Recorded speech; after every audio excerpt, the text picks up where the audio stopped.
അത് വിലപ്പോകുകയായിരുന്നു. ഇപ്പം മണിപ്പൂരുള്ളതാണ് പ്രശ്നം. മണിപ്പൂർ ക്രിസ്ത്യൻ മനസ്സുകൾ വലിയൊരു പ്രശ്നം സൃഷ്ടിച്ചു. അത് അവിടെ കിടക്കുന്നുണ്ട്. മണിപ്പൂർ ശാന്തമാകുകയൊക്കെ ചെയ്തിട്ട് ഇവർ ഈ ചെയ്യുന്ന കാര്യങ്ങൾ ആത്മാർത്ഥ ഉണ്ടെന്ന് ക്രിസ്ത്യൻ സമുദായത്തിൽ തോന്നിക്കഴിഞ്ഞാൽ, കമ്മ്യൂണിറ്റിക്ക് തോന്നിക്കഴിഞ്ഞാൽ അത് എഫക്റ്റീവ് ആകാൻ സാധ്യതയുണ്ട്. രണ്ട് കാര്യങ്ങൾ അവർക്ക് അനുകൂലമായിട്ടുണ്ട്. ഒന്ന്, ഈ പലസ്തീൻ വിഷയത്തിൽ ഹമാസിന് അനുകൂലമായി, പലസ്തീൻ അല്ല ഹമാസിന് അനുകൂലമായ എന്ന രീതിയിൽ ഇവിടെയുള്ള സെക്കുലർ പാർട്ടികളും എടുത്തിട്ടുള്ള നിലപാട് പൊതുവെ ക്രിസ്ത്യൻ കമ്മ്യൂണിറ്റിയെ വല്ലാതെ ഒന്ന് അലോസരപ്പെടുത്തിയിട്ടുണ്ട്. ദീപിക നിരന്തരമായ മുഖപ്രസംഗം എഴുതിയിട്ടുണ്ട്. നിങ്ങൾ കണ്ടല്ലോ, ഇസ്രായേൽ ഏറ്റവും വൃത്തിയായിട്ട് യുദ്ധം നടത്തുന്നത് ഇപ്പോഴാണ്. അതിഭീകരമായ ബോംബിങ്ങാണ്. ഇവിടെ ആരെന്തും ഒന്നും മിണ്ടുന്നില്ല. എന്തുകൊണ്ടാണ്? അത് ഈ ദീപികയുടെ മുഖപ്രസംഗം കണ്ടിന്യൂസ് ആയി വന്ന് ക്രിസ്ത്യൻ കമ്മ്യൂണിറ്റിയുടെ ഒരു ഉള്ളിലിരിപ്പ്, അവരുടെ ഒരു എന്താണ് ഈ വിഷയത്തിലുള്ള അവരുടെ ആശങ്കകൾ പലർക്കും ഇവിടെ മനസ്സിലായി. അത് അവരുടെ വോട്ട് ബാങ്കിനെ സ്വാധീനിക്കുന്നുള്ള പേടി വന്നു. അല്ലെങ്കിൽ ഇപ്പോഴാണ് പ്രതികരിക്കേണ്ടത്. ഇപ്പോഴാണ് സത്യത്തിൽ ഒരു യുദ്ധ നിയമം പാലിക്കാതെ അവർ ബോംബിടുന്നത്. എനിക്ക് തോന്നുന്നു 5 ദിവസം കൊണ്ട് 3 ദിവസം കൊണ്ടോ മറ്റാണ് 5000 ആളുകൾ മരിച്ചത്. അതിന് മുമ്പാണെങ്കിൽ 10,000 ആളുകൾ മരിച്ചത് 10-20 ദിവസം കൊണ്ടാണ്. മനസ്സിലായില്ലേ? അപ്പൊ ഇപ്പോൾ ഇവിടെ ആരും ഒന്നും പ്രതികരിക്കുന്നില്ലല്ലോ. ഇത്രയേ ഉള്ളൂ ഇതിന്റെ കാര്യം. അപ്പൊ അതുകൊണ്ട് ഇങ്ങനെ ആ വിഷയത്തിൽ ചില വിഷയങ്ങളിൽ ഈ സെക്യുലറിസം ഒരു ചാഞ്ഞു പോകുന്നുണ്ട്, ഒരു സൈഡേക്ക് ചായുന്നുണ്ടോ തോന്നല് ഹിന്ദുസിനെക്കാട്ടും കൂടുതൽ ക്രിസ്ത്യൻസിന്റെ ഇടയിലുണ്ട്. അത് നിൽക്കുമ്പോൾ തന്നെ മണിപ്പൂർ നെഗറ്റീവ് കൗണ്ടർ ബാലൻസും ചെയ്യുന്നുണ്ട്. അപ്പൊ ഈ മണിപ്പൂർ ഉണ്ടാക്കിയിട്ടുള്ള ഒരു ആശങ്ക മറികടക്കാൻ പറ്റുമെങ്കിൽ ഈ സെക്കുലർ പക്ഷികൾ ഇനി ഇതുപോലെയുള്ള കുറെ മണ്ടത്തരങ്ങൾ കാണിക്കുകയും കൂടി ചെയ്തു കഴിഞ്ഞാൽ, മണ്ടത്തരം ഞാൻ പറയുന്നത് we are with Palestine, we should be with Palestine. ഹമാസിന്റെ കാര്യമല്ല വന്നു. നിങ്ങൾ ഹമാസിന്റെ കൂടെ എന്ന് തോന്നിക്കുന്ന രീതിയിൽ അവരെ സപ്പോർട്ട് ചെയ്യുന്ന ആളുകളുടെ വോയിസ് നിങ്ങൾ പലസ്തീൻ എന്ന് പറഞ്ഞ് ഉയർത്തുമാണ് പ്രശ്നം.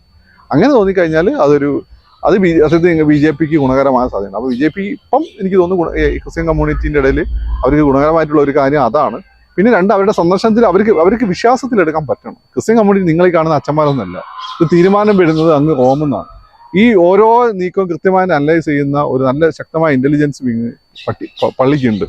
അല്ലെങ്കിൽ പള്ളിക്കാരുമായിട്ട് ബന്ധപ്പെട്ട സിസ്റ്റമാണ് ഈ ലോകത്തുള്ള ഒരു എല്ലാ ഇന്റലിജൻസ് വിങ്ങും നയിക്കുന്നത്. അവർക്ക് ഇൻഫർമേഷൻ കിട്ടാൻ ബുദ്ധിമുട്ടില്ല. നിങ്ങൾ ഇവിടുന്ന് മണ്ടത്തരം കാണിച്ച് അവിടെ പോയിട്ട് ഒരു പുതപ്പിട്ട് കഴിഞ്ഞാൽ അതിൽ വീഴുന്ന ആളുകളും അല്ല അച്ഛന്മാർ. അവരെ തീരുമാനിക്കും. നിങ്ങൾ രാഷ്ട്രീയ പാർട്ടികളുടെ സമ്മേളനം കൂടി അത് ഇത് എന്നൊക്കെ തീരുമാനിക്കും. 10 വർഷം കൊണ്ട് അവരൊന്നും ചെയ്യാനും പറ്റില്ല. അതുപോലെ അല്ല കത്തോലിക്ക സഭ. അവരുടെ ലക്ഷ്യങ്ങൾ 1000 വർഷം 2000 വർഷമൊക്കെ കണക്കാക്കിയിട്ടാണ്. അത് പതുക്കെയാണ് അവർ ചെയ്യുള്ളൂ. അത് കൃത്യമായി ചെയ്യിപ്പിക്കാനുള്ള സിസ്റ്റം അവർക്കുണ്ട്. അതുകൊണ്ട് അവരെ പറ്റിക്കാനും ശ്രമിക്കേണ്ട. അവരുടെ ശ്രമത്തിൽ ആത്മാർത്ഥം ഉണ്ടെന്ന് അവർക്ക് തോന്നിക്കഴിഞ്ഞാൽ അത് ചിലപ്പം ഗുണകരമാണ്. അത് നമുക്കിപ്പം പറയാനായിട്ടില്ല. കാരണം ഇവരതിൻ്റെ ഇടയ്ക്ക് മണിപ്പൂർ വലിയ അബദ്ധം കാണിച്ചിട്ടുണ്ട്. അല്ല, നവകേരള യാത്ര തിരുവനന്തപുരത്ത് എത്തുമ്പോൾ കൈവിട്ടു പോകുമെന്ന് എനിക്ക് തോന്നുന്നില്ല. അങ്ങനെ CPM-ന് BJPക്ക് ഒന്നും അങ്ങനെ കൈവിട്ടു പോയില്ല. അവർ കൃത്യമായി പ്ലാൻ ചെയ്യും. കൈവിട്ടു പോകുന്നതാണെങ്കിൽ കണ്ണൂർ ആ അടീൻ്റെ സമയത്ത് തന്നെ ഇടപെട്ട നിർത്തേണ്ടതാണ്. ഈ അടി ഇനി കൊല്ലം വരെ നിൽക്കുകയും കൊല്ലത്താണ് തിരിച്ചടി തുടങ്ങിയത്. ഇവിടെ എത്തുമ്പോൾ തിരിച്ചടി ഒരു പക്ഷേ അവർ ആഗ്രഹിച്ചിട്ടുണ്ടാവും. ആഗ്രഹിച്ചാൽ മാത്രമാണ് തിരിച്ചടി ഉണ്ടെങ്കിൽ ഞങ്ങൾ മുന്നോട്ട് പോകുന്നു. കോൺഗ്രസിന് എക്സ്പോസ്ഡ് ആക്കാനും പറ്റും. ഇന്നലെ സത്യത്തിൽ നിഷ്പക്ഷരായ ആളുകളെ സംബന്ധിച്ചിടത്തോളം കോൺഗ്രസ് എക്സ്പോസ്ഡ് ആവുകയായിരുന്നു. കോൺഗ്രസ് മറ്റൊരു വഴിയില്ല, അവർ തിരിച്ചടിച്ചേ പറ്റുള്ളൂ. പക്ഷെ അവർ എക്സ്പോസ്ഡ് കൂടിയായി. ഇതൊരു ചാണക്യ ബുദ്ധിയാണ് പിണറായി വിജയന്റെ. പിന്നെ ഇത് പരാജയമാണെന്ന് ചോദിച്ചാൽ അത് നമുക്കിപ്പം പറയാൻ പറ്റില്ല. ഇതിന്റെ വിജയം കിടക്കുന്നത് എവിടെയാന്ന് വെച്ചാൽ ഈ ജനങ്ങളിൽ നിന്ന് മേടിച്ച പരാതി ഉണ്ട്. ആദ്യം ജനങ്ങൾ കണ്ടത് പരാതി കൊടുക്കാനുള്ള എഫക്റ്റീവായിട്ട് റിസൾട്ട് കിട്ടാനുള്ള വഴിയെന്ന് എഴുതിയത്. ബാക്കി കേന്ദ്രത്തിന്റെ പോളിസികൾക്കെതിരെയോ അല്ലെങ്കിൽ കേരളത്തോട് കാണിക്കുന്ന അവഗണനക്കെതിരെയൊക്കെയുള്ള പിന്നെ രാഷ്ട്രീയം ജനങ്ങളിൽ എത്തിക്കുക എന്നുള്ളതൊക്കെ പറയുമെങ്കിൽ പോലും ജനങ്ങളെ സംബന്ധിച്ചോളം അതൊന്നല്ല. ജനങ്ങളെ സംബന്ധിച്ചോളം പ്രധാനം അവരുടെ പരാതികളും മറ്റുമൊക്കെയാണ്. ഉമ്മൻചാണ്ടി സാർ കൈകാര്യം ചെയ്ത പോലെ ഉമ്മൻചാണ്ടി സാറിന് പോലും 100% പരാതികളൊന്നും എഫക്റ്റീവായി ചെയ്യാൻ പറ്റില്ല. എങ്കിലും വലിയ പരിധി വരെ പറ്റിയില്ല.